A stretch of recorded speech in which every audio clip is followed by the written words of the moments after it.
اور جو مسلم لیگ کے کینڈیڈیٹ ہیں اس کے والد محترم وزیر اعلیٰ رہے ہیں, گورنر رہے ہیں, سینیٹر رہے ہیں, وفاقی وزیر رہے, صوبائی وزیر رہے, لوگ ان کو جانتے ہیں. سر وہ اس پہ ہم بات کریں گے, عبدالرزاق عباسی صاحب اس پہ ہم بات کریں گے. سر آپ کا ویژن کیا ہے, ہم اس پہ بھی آئیں گے. میں یہ کہتا ہوں کہ آپ نے جس طرح ان کو بتایا کہ بڑا وہ چیز نکلے گی, درندہ نکلے گا اور فلاں نکلے گا فلاں, انشاءاللہ اس دفعہ 31 مارچ کو لوگ ترازے پہ مہر لگائیں گے اور ان کو مسترد کریں گے.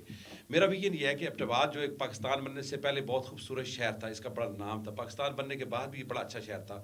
پاکستان بھر کے لوگ ایبٹ آباد میں اپنا گھر بنانا فخر محسوس کرتے تھے. وہاں صفائی تھی, وہاں پر ایجوکیشن تھی, وہاں پر ہیلتھ تھی, امن و امان کا بڑا اچھا کوئی مسئلہ نہیں تھا, بہت صاف ستھرا شہر تھا. لیکن آج یہ کچرا کنڈی بن چکا ہے ایبٹ آباد. ایبٹ آباد گندگی کا ڈھیر بن چکا ہے. ایبٹ آباد کے ارد گرد کوئی بائی پاس نہیں ہے, ایبٹ آباد کے پاس انٹرچینج نہیں ہے. ایک آپ ایریا سے اگر آپ منڈیا تک کا سفر کریں جو صرف چند منٹوں کا سفر تھا, 2 گھنٹے لگ جاتے ہیں. ساری شرائط ٹوٹی ہوئی ہیں, گلیاں ٹوٹی ہوئی ہیں, اور وہ شہر جو ایک خوبصورت شہر تھا اب لوگ وہاں سے بھاگنا چاہتے ہیں, وہاں رہنا نہیں چاہتے.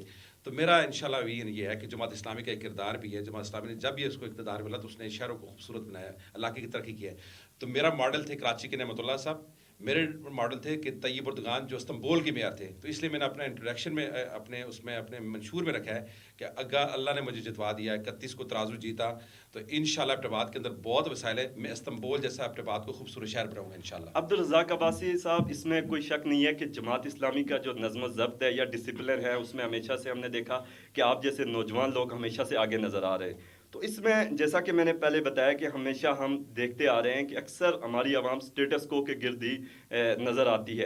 اور اس میں بھی ابھی دیکھا جائے تو تحریک انصاف کے امیدوار جو شجاعت نبی وہاں سے سامنے آئے, تو وہ بھی ایک پیراشوٹر ہی کی طرح آئے, اور ان کو بھی اس لیے صرف سیٹ دی گئی کیونکہ ایک بزنس ٹائکونس فیملی سے ان کا تعلق ہے. اور دوسری طرف جو آپ کے مد مقابل امیدوار ہیں سردار شمون, سردار مہتاب کے فرزند ہیں, اس لیے مسلم لیگ نون میں بھی ان کو ٹکٹ جاری کیا گیا ہے. اور اس کے ساتھ شیر بہادر وہاں سے ہمیں نظر آ رہے ہیں جو آزاد امیدوار کے طور پہ سامنے آئے. تو کیا آپ جو یہ 2 اتنی بڑی جماعتیں وہاں سے الیکشن میں آئی ہیں, اس میں آپ کیا سمجھتے ہیں کہ عوام جو جماعت اسلامی کا ایسا منشور اسپیشلی ایبٹ آباد کے لیے ہے جس میں وہ ووٹ دیں گے؟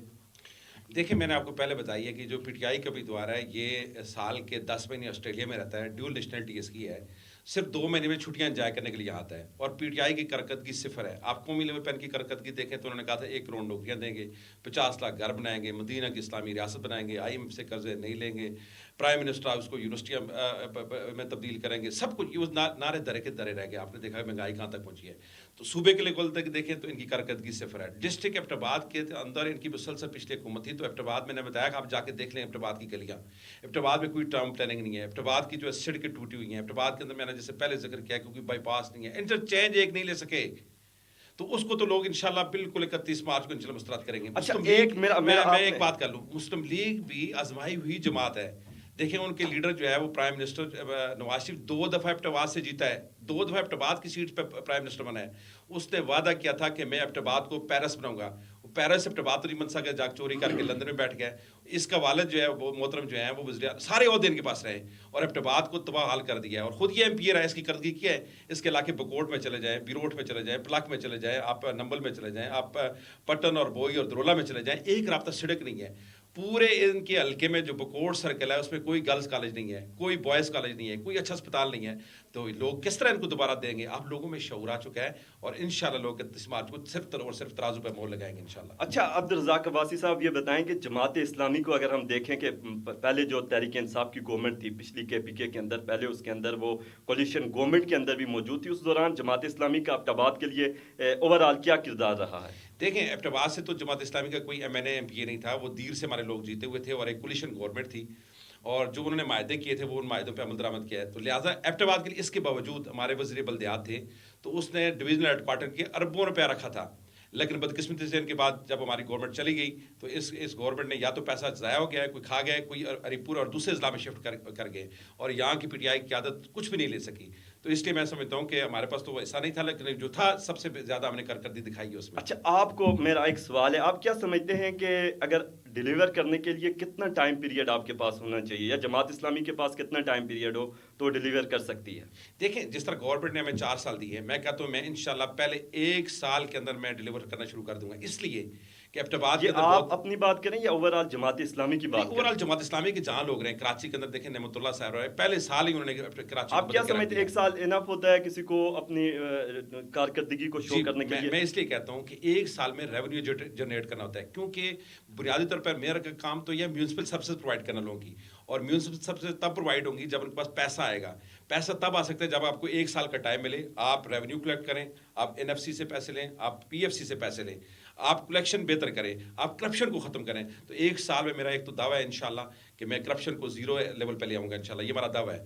ہمارے یہ جو ایبٹ ٹاؤن کمیٹی تھی یہ مقروض ہوا کرتی تھی میونسپل کمیٹی, ہمارے عنایت اللہ صاحب وزیر تھے تو پہلے سال ہی ہم اس کو پرافٹ پہ لے آئے. الحمدللہ ہم نے اس کی کروڑوں روپے میں اس کی ریونیو لے آئے. تو پہلے سال میں ہم ریونیو جنریٹ کریں گے اور اگلے سال انشاءاللہ اس کی ڈلیوری شروع کر دیں گے اور انشاءاللہ ایبٹ کو اگر ایک سال آپ سمجھتے ہیں انف ہے تو متحدہ مجلس عمل جب گورنمنٹ میں تھی کے پی کے اندر جماعت اسلامی کولیشن پارٹی تھی, اس وقت آپ نے 5 سال کے اندر ایبٹ کے لیے کیا کیا؟ دیکھیں تب بھی اس وقت میں ہمارا صرف ایک ہمارا جماعت اسلامی کا تو نہیں تھا, جے یو آئی کا ایک ایم پی اے تھا. آپ ایبٹ میں جا کے پوچھ لیں کہ سب سے زیادہ ترقیاتی کام ایم ایم اے کے دور میں ہوئے ہیں. پورے گلیات کے اندر سڑکوں کا جال بچ گیا ہے. ایبٹ کے اندر گرلز کالج بنے, ایبٹ کے اندر ڈگری کالجز بنے, ایبٹ کے اندر جو ہے وہ پانی کی اسکیمز آئی ہیں, بہت بڑی اسکیم پانی واٹر سپلائی اسکیم آئی ہے. بکور سرکل کے اندر ہمارے دور میں قائم ہوئے ہیں. حالانکہ اس کے باوجود کہ ہمارا بہت شیئر کم تھا ایم ایم اے میں, لیکن اس کے باوجود بھی پچھلی حکومتوں کے مقابلے میں, حالانکہ میں اس کا مخالف ہوں جو ہمارا جو ایم ایم اے کا وہاں سے کینڈیڈیٹ تھا, لیکن اس کی کارکردگی ان دوسرے لوگ مسلم لیگ اور پی ٹی آئی سے بہت اچھی رہی ہے. تو آپ سمجھتے ہیں, آپ کہتے ہیں کہ ایک سال کے اندر ڈیلیور کر سکتے ہیں, ایم ایم اے کے ساتھ آپ رہیں, 5 سال بھی گزار دیے, تو ابھی بھی شہر کے اندر مسائل موجود ہیں. آپ نے ایسا انفراسٹرکچر وہاں پہ کیوں نہیں رکھا تھا کہ آنے والی حکومتیں اسی انفراسٹرکچر پہ کام کرتی اور ایبٹ جیسے شہر کو مزید خوبصورت بناتی؟ میں نے آپ کو بتایا نا کہ اس وقت جو ہمارے ہاتھ میں تھا تو 17 ارب روپے کی گریوٹی فلو اسکیم ایبٹ کو ہم نے دی ہے. 17 ارب روپے کی گریوٹی فلو اسکیم دی ہے. میں نے بتایا کہ ہم نے کالجز بنائے, ہم نے جو ہے نا وہ گرلز کالج بنائے, ہم نے اسپتال کی اپ گریڈیشن کر دی ہے. آپ نے وہ کالجز کے کچھ نام لے سکتے ہیں, آپ وہ کالجز کے نام لے سکتے ہیں جو ایبٹ میں آپ کے دور میں بنے؟ میری بات سنیں جی, بالکل میں بتا سکتا ہوں کہ جب یہ وزیر اعلیٰ بنے, ایبٹ سے جو یو میڈیکل کیمپس بنا تو ڈی ایچ کیو کو بالکل ختم ہی کرنا چاہ رہے تھے. ہم نے دوبارہ سے احتجاج کر کے اس کو الحمدللہ بحال کرایا اور ڈی ایچ کو بہتر کروایا ہمارے ایم ایم اے کے دور میں. اس وقت منسٹر اس وقت بھی جماعت اسلامی کے منسٹر تھے. ہم نے ایبٹ میں جو منڈیا میں بوائز کالج ہے وہ ہم نے بنایا, منڈیا میں گرلز کالج ہم نے بنایا, ایک اور کامرس کالج ہم نے بنوایا, ملک پورہ کے اندر ابھی کالج ہم نے زمین دے کے بنوایا الحمدللہ, اویلیا کے اندر ایک کالج بنوایا, تو نتھیا گلی کے اندر ہمارا ڈگری کالج بنایا تھا. اسی دور کی ساری کارکردگی ہے الحمدللہ. تو تھوڑے سے ٹائم میں جہاں ایبٹ کا شیئر بھی نہیں تھا تو ایم ایم اے کے دور میں کارکردگی مثالی رہی ہے. تو آپ کیا سمجھتے ہیں کہ تحصیل میئر منتخب ہونے کے بعد آپ ایبٹ کا نقشہ بدل دیں گے؟ انشاءاللہ 100%. مجھے پورا یقین ہے. میں نوجوانوں سے کہتا ہوں, اپنے بہن بھائیوں سے کہتا ہوں, بزرگوں سے کہتا ہوں کہ ایک دفعہ آپ ترازو پہ مول لگا کر جماعت اسلامی کے اقتدار والے کریں. جماعت اسلامی کا ایک شاندار ماضی ہے, جہاں کہیں بھی اس کو اقتدار ملا اس نے ڈیلیور کیا ہے. میں کرپشن کو ختم کروں گا انشاءاللہ. میرا پروگرام ہے کہ ایبٹ میں جو ٹریفک کا مسئلہ ہے, سب سے بڑا مسئلہ, اس کو حل کروں گا انشاءاللہ. بائی پاس بنائیں گے, ہم انٹرچینج ان سے ہم لیں گے انشاءاللہ. ہاسپٹلس کو اپ گریڈ کریں گے. ٹورزم کا مرکز ہے ہمارا گلیات, اور ٹورزم آج ختم ہو چکی ہے. عبدالرزاق عباسی صاحب, سوری ٹو سے یہ باتیں ہمیں زبانی کہتے ہوئے تو بڑی اچھی لگتی ہیں, کیا اس کے لیے آپ نے کوئی پیپر ورک کیا ہے؟ بالکل, میرا منشور بالکل سامنے ہے, اللہ کا شکر ہے. میں نے کہا کہ اربوں روپے کی آپ کے منشور کے اندر ٹاپ پریورٹی کس چیز کو دی گئی؟ میری سب سے ٹاپ پریورٹی تو ایجوکیشن ہے. اللہ کا شکر ہے کہ میں فنی تعلیمی ادارے بھی کام کروں گا اور جدید تعلیمی ادارے بھی کام کروں گا. اس لیے کہ نوجوان بے روزگاری سے تباہ حال ہو رہے ہیں, خودکشیاں کر رہے ہیں, بے روزگاری عام ہے. تو روزگار جنریٹ کرنے کے لیے میں مارکیٹ, اس میں ٹورزم ہے, اس میں جنگلات ہے, اس میں معدنیات ہے, اس میں ایبٹ کے اندر فنی تعلیمی ادارے کا ڈیجیٹل سٹی میرا آئیڈیا ہے کہ انشاءاللہ میں ڈیجیٹل سٹی بناؤں گا.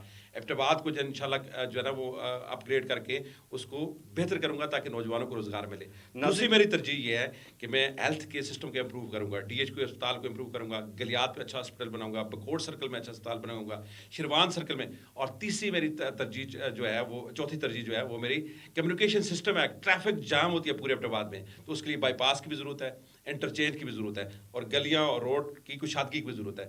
اور پانچویں ترجیح میرا صاف پینے کا پانی ہے. ایبٹ میں گندا پانی ہے, لوگ بیماریاں, جس سے بیماریوں کا برا حال ہو گیا ہے, لوگوں کے گردے تباہ ہو چکے ہیں.